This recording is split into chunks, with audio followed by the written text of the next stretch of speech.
Friends, എല്ലാവർക്കും സുഖമല്ലേ? അപ്പോൾ ഒരു ദിവസം എനിക്ക് വീഡിയോ ഇടാൻ പറ്റിയിട്ടുണ്ടായിരുന്നില്ല. അപ്പോൾ ഞാൻ ഇന്നാണ് വീഡിയോ ഇടുന്നത്. അപ്പോൾ ദേ നമ്മുടെ പോബിയും ബേബിയും ഇവിടെ ഇരിക്കുന്നുണ്ട് കേട്ടോ. ഞാൻ കാണിച്ചു തരാം. ദേ ഇരിക്കുന്നു. രണ്ടുപേരും ഭയങ്കര സന്തോഷത്തിലാണ് കേട്ടോ. അപ്പോൾ ഇന്നത്തെ വീഡിയോയിൽ ഞാൻ നിങ്ങൾക്ക് കാണിച്ചു തരാൻ പോകുന്നത് ഒരു ബേർഡിനെ എങ്ങനെ ടീം ചെയ്ത് തുടങ്ങണം എന്നതാണ്. അപ്പോൾ നമ്മൾ ടീം ചെയ്യുമ്പോൾ എപ്പോഴും ആദ്യം ഇവൻ്റെ അടുത്ത് പോയിരിക്കണം. അപ്പോൾ നമ്മൾ ഇവരുടെ അടുത്ത് പോയിരുന്ന് ഇവർ നമ്മുടെ സൗണ്ട് കേട്ട് പരിചയമാവണം. അങ്ങനെ എല്ലാ കാര്യങ്ങളും ഒരുക്കും നമ്മുടെ ഓരോ എന്ത് ചെയ്യുന്നു അതൊക്കെ അവർ നമ്മളെ ചെയ്യണം.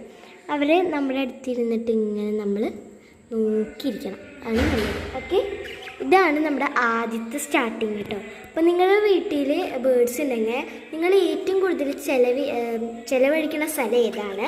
ആ സ്ഥലത്ത് പോയി ഇരുന്നിട്ട് നിങ്ങൾ നിങ്ങളുടെ ബേർഡ്സിനെ വെക്കണം. അവിടെ ഇരുന്നിട്ട് നിങ്ങൾക്ക് എന്തെങ്കിലും വർക്ക് ഉണ്ടെങ്കിൽ ചെയ്യണം. അല്ലെങ്കിൽ നിങ്ങൾ എവിടെ അവരിരിക്കണേന്ന് വെച്ചാൽ അവിടെ പോയി നിന്നിട്ട് അവരോട് സംസാരിക്കുക വെറുതെ. അങ്ങനെ അവർക്ക് നമ്മളോട് സ്നേഹം തോന്നും കേട്ടോ പെട്ടെന്ന്. അപ്പോൾ അടുത്ത പാട്ട് ഞാൻ വേഗം തന്നെ ഇടുന്നതായിരിക്കും. അപ്പോൾ ഇതെല്ലാവരും ട്രൈ ചെയ്യുക. ഒരു 2 ദിവസം ഇതന്നെ നിങ്ങൾ ചെയ്തുകൊണ്ടിരിക്കണം. അത് കഴിഞ്ഞിട്ട് അടുത്ത എന്താ ചെയ്യേണ്ടതെന്ന് ഞാൻ പറഞ്ഞുതരാം. ബൈ.